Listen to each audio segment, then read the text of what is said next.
Good morning friends, quantum study YouTube channel पर मैं महेंद्र सिंह आपका स्वागत करता हूं। दोस्तों, हमने इस अपने यूट्यूब प्लेटफॉर्म पर आपके लिए नेवी एयरफोर्स का कोर्स स्टार्ट कर रखा है, जिसमें डेली इवनिंग को हमारी थ्योरी की क्लास आती है और कल से हमने सुबह ऑब्जेक्टिव की क्लास स्टार्ट की है, जिसका ये आज पार्ट 2 है। दोस्तों, हम डेली सुबह 5 ऑब्जेक्टिव क्वेश्चंस की प्रैक्टिस करेंगे, जो आपको अपनी नेवी एयरफोर्स की एग्ज़ाम में बहुत ही महत्वपूर्ण साबित होंगे। तो हम स्टार्ट करते हैं। पहला क्वेश्चन, यदि मापन की दो पद्धतियों में U1 व U2 दो मात्रक चुने गए हैं तथा उनके आंकिक मान N1 व N2 हैं, तो इनमें से कौन सा ऑप्शन राइट होगा। दो अलग अलग सिस्टम हैं जिनमें यूनिट U1 और U2 हैं और न्यूमेरिक वैल्यू N1 व N2 हैं, तो इनमें से कौन सा ऑप्शन राइट होगा। हमने देखा था कि जैसे हम MKS CGS में FPS में चेंज करते हैं, तो जैसे हम यूनिट चेंज करते हैं उसके अकॉर्डिंग हमारी न्यूमेरिक वैल्यू चेंज होती है। जैसे 1 kg equals to 1000 gram. kg MKS unit में है, ग्राम CGS में है। kg बड़ी यूनिट है, ग्राम छोटी यूनिट है।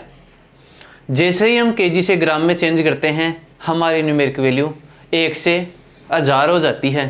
छोटी यूनिट में ले जाते ही न्यूमेरिक वैल्यू बड़ी हो जाती है।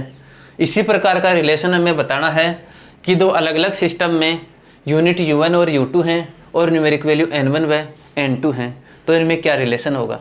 हमने देखा था कि फिजिकल क्वांटिटी Q को मेजर करने के लिए दो चीज़ों की आवश्यकता होती है, एक न्यूमेरिक वैल्यू और दूसरी यूनिट। क्वांटिटी में कोई चेंज नहीं होता, जैसे हम यूनिट चेंज करते हैं उसके अकॉर्डिंग न्यूमेरिक वैल्यू चेंज होती है, यानी कि N इंटू U है वो कांस्टेंट रहता है। यानी कि N1 इंटू U1 ये इक्वल होगा N2 इंटू U2 के, या N इन्वर्सली प्रोपोर्शनल होगा U के। ये तीन रिलेशन हमने देखे थे हमारी थ्योरी की क्लास में। तो इनमें से कौन सा ऑप्शन राइट होगा। N1 U1 बराबर N2 U2 सही है। N1 U1 plus N2 U2 equals to 0 नहीं। N1 N2 बराबर U1 U2 ये भी गलत है। और N1 प्लस U1 बराबर N2 प्लस U2 ये भी गलत है। राइट आंसर हमारा कौन सा होगा, N1 U1 बराबर N2 U2। विद्युत वाहक बल EMF का मात्रक है। इलेक्ट्रोमैग्नेटिक फोर्स की यूनिट हमें बतानी है। 4 यूनिट हमारे पास दी हुई हैं, जूल, जूल इंटू कुलाम, न्यूटन और जूल पर कुलाम। तो इलेक्ट्रोमैग्नेटिक फोर्स की यूनिट क्या होगी, कौन सा ऑप्शन राइट होगा। विद्युत वाहक बल, आपको लग रहा होगा कि ये एक बल है और इसकी यूनिट न्यूटन होगी। नहीं, विद्युत वाहक बल कोई बल नहीं होता, ये बैटरी का EMF होता है। जिस टाइम बैटरी ओपन सर्किट होती है, बैटरी के टर्मिनल ओपन सर्किट होते हैं, किसी लोड से कनेक्ट नहीं होती, तो विद्युत वाहक बल एक वोल्ट ही होता है। और वोल्ट क्या होता है, वोल्ट या पोटेंशियल डिफरेंस यूनिट चार्ज को इनफाइनाइट से किसी इलेक्ट्रिक फील्ड के अगेंस्ट लाने में जो कार्य किया जाता है वही V is equals to W/Q। यही होता है EMF। यदि बैटरी के टर्मिनल ओपन सर्किट हो, किसी लोड से कनेक्ट नहीं हो, बैटरी फुल चार्ज होती है, उस टाइम उसका जो वोल्टेज होता है वही उसका विद्युत वाहक बल या EMF होता है। तो ये कोई बल नहीं होता है, ये एक वोल्टेज होता है। और वोल्टेज की यूनिट हमें पता है, वोल्टेज होता है वर्क अपॉन चार्ज, कार्य बटा आवेश। कार्य की यूनिट क्या होती है, जूल, और चार्ज की कूलम। तो राइट आंसर जूल पर कूलम, ना कि न्यूटन। इसके बाद हम देख लेते हैं क्वेश्चन नंबर 3। डायन पर सेंटीमीटर स्क्वायर किस राशि का मात्रक नहीं है। हमारे पास 4 ऑप्शन दिए हुए हैं, हमें बताना है कि इनमें से कौन सी ऐसी फिजिकल क्वांटिटी है जिसकी यूनिट डायन पर सेंटीमीटर स्क्वायर नहीं हो सकती। पहला ऑप्शन है दाब प्रेशर, दूसरा प्रतिबल स्ट्रेस, तीसरा विकृति स्ट्रेन और चौथा ऑप्शन है यंग प्रत्यास्थता गुणांक, यंग का इलास्टिसिटी कोफिशिएंट। तो इनमें से कौन सी फिजिकल क्वांटिटी की यूनिट डायन पर सेंटीमीटर स्क्वायर संभव नहीं है। हम एक एक ही चेक करते हैं। दाब प्रेशर, प्रेशर क्या होता है? फोर्स पर यूनिट एरिया पे लगने वाला फोर्स, यानी कि प्रेशर क्या होता है? F/A, पर यूनिट एरिया पे लगने वाला फोर्स। इसकी यूनिट क्या हो जाएगी? न्यूटन पर मीटर स्क्वायर। यह है MKS यूनिट या SI unit. Newton MKS unit है, इसे CGS में चेंज करते हैं तो ये होता है CGS यूनिट होती है इसकी डायन, और मीटर स्क्वायर की CGS यूनिट होती है सेंटीमीटर स्क्वायर। यानी कि ये किसके इक्वल है? प्रेशर की यूनिट डायन पर सेंटीमीटर स्क्वायर के। दूसरा है प्रतिबल स्ट्रेस, ये भी होता है बल बटा क्षेत्रफल। तो इसकी भी MKS यूनिट न्यूटन पर मीटर स्क्वायर और CGS यूनिट डायन पर सेंटीमीटर स्क्वायर। एक न्यूटन बराबर होता है 10⁵ डायन। फोर्स की CGS यूनिट है डायन। तो प्रतिबल भी बल बटा क्षेत्रफल होता है, फोर्स अपॉन एरिया होता है, तो इसकी यूनिट भी डायन पर सेंटीमीटर स्क्वायर हो जाएगी। विकृति स्ट्रेन क्या होता है? Change in length upon real length, लंबाई में परिवर्तन बटा वास्तविक लंबाई। Strain ΔL/L। जैसे ये मार्कर है, हम इस पर कोई फोर्स लगाएं, ऐसे इसको खींच रहे हैं, पहले इसकी लंबाई L है, हमने इसको खींचा, फोर्स लगाया जिससे इसकी लंबाई में चेंज हुआ ΔL। तो विकृति या स्ट्रेन क्या होती है? ΔL/L, लंबाई में परिवर्तन बटा रियल लंबाई, शुरू में जो लंबाई थी वो।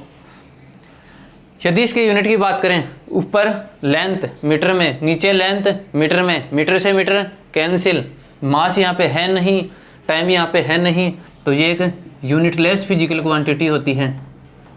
विकृति एक यूनिटलेस, डायमेंशनलेस, मात्रकहीन, विमाहीन फिजिकल क्वांटिटी होती है। और चौथा ऑप्शन है यंग प्रत्यास्थता गुणांक, Y। यंग प्रत्यास्थता गुणांक क्या होता है? प्रतिबल बटा विकृति, स्ट्रेस अपॉन स्ट्रेन। विकृति डायमेंशनलेस, यूनिटलेस होती है, तो इसकी यूनिट भी प्रतिबल की स्ट्रेस की इक्वल यूनिट के इक्वल ही हो जाएगी।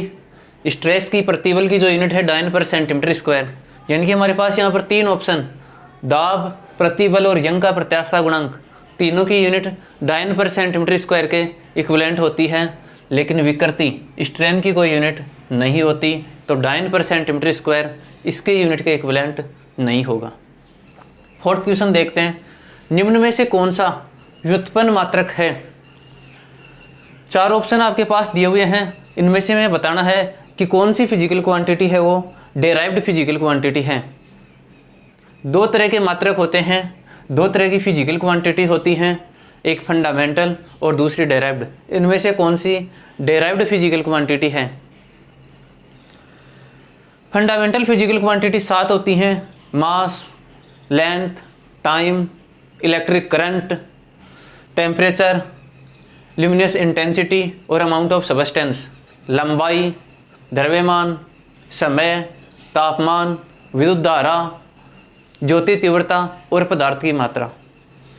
तो इनमें से कौन सी व्युत्पन्न फिजिकल क्वांटिटी है, डेराइव्ड फिजिकल क्वांटिटी है? लंबाई एक, द्रव्यमान एक फंडामेंटल फिजिकल क्वांटिटी है, लंबाई भी है, विद्युत धारा इलेक्ट्रिक करंट भी है, लेकिन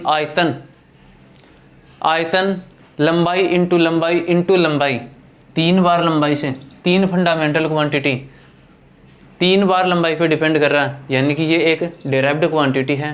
तो हमारा राइट ऑप्शन डी। चौथा ऑप्शन, 5th क्वेश्चन है, कौन सा ऑप्शन गलत है? 4 ऑप्शन आपके पास दिए हुए हैं, एक फिजिकल क्वांटिटी दी हुई है, उसका आगे फॉर्मूला लिखा हुआ है, यूनिट लिखी हुई है, हमें बताना है कि कौन सी फिजिकल क्वांटिटी की यूनिट गलत लिखी हुई है। पहला ऑप्शन है बलाघूर्ण, टॉर्क, यूनिट लिखी हुई है न्यूटन इंटू मीटर। दूसरा है प्रत्यास्थता गुणांक, इलास्टिसिटी कोफिशिएंट, यूनिट लिखी हुई है न्यूटन पर मीटर स्क्वायर। तीसरा है प्रतिबल, स्ट्रेस, यूनिट लिखी हुई है न्यूटन पर मीटर स्क्वायर। चौथा ऑप्शन है पृष्ठ तनाव, सरफेस टेंशन, यूनिट लिखी हुई है न्यूटन इंटू मीटर स्क्वायर। आपको बताना है कि इनमें से कौन सी फिजिकल क्वांटिटी की यूनिट गलत लिखी हुई है, कौन सा ऑप्शन रॉन्ग है। पहला बलाघूर्ण, टॉर्क। टॉर्क क्या होता है? Tau R cross F, force into वो जिस लाइन पे लग रहा है उससे distance, F into R. F cross R होता है, आर रियल में आर क्रॉस एफ होता है, क्योंकि ये एक वेक्टर क्वांटिटी है तो आर क्रॉस एफ और एफ क्रॉस आर में डिफरेंस होता है। टॉर्क, आर क्या है? डिस्टेंस, जिस पॉइंट पे फोर्स लग रहा है उससे डिस्टेंस, तो ये मीटर में, और फोर्स न्यूटन में, तो न्यूटन इंटू मीटर या मीटर इंटू न्यूटन, ये तो राइट है। दूसरा प्रत्यास्थता गुणांक, इलास्टिसिटी कोफिशिएंट, प्रत्यास्थता गुणांक y क्या होता है? स्ट्रेस अपॉन स्ट्रेन, प्रतिबल बटा विकृति। विकृति, स्ट्रेन एक यूनिटलेस डायमेंशनलेस फिजिकल क्वांटिटी है, तो यहाँ पे जो यूनिट आएगी वो प्रतिबल की आएगी। प्रतिबल स्ट्रेस, बल बटा क्षेत्रफल, तो यूनिट क्या हो जाएगी? न्यूटन पर मीटर स्क्वायर। इसकी यूनिट भी राइट है। तीसरा ऑप्शन प्रतिबल, प्रतिबल की यूनिट बल बटा क्षेत्रफल, न्यूटन पर मीटर स्क्वायर, ये भी राइट है। डी ऑप्शन पृष्ठ तनाव, सरफेस टेंशन। सरफेस टेंशन क्या होती है? पर यूनिट लेंथ पे लगने वाला force, force per unit length, T equals to F by L.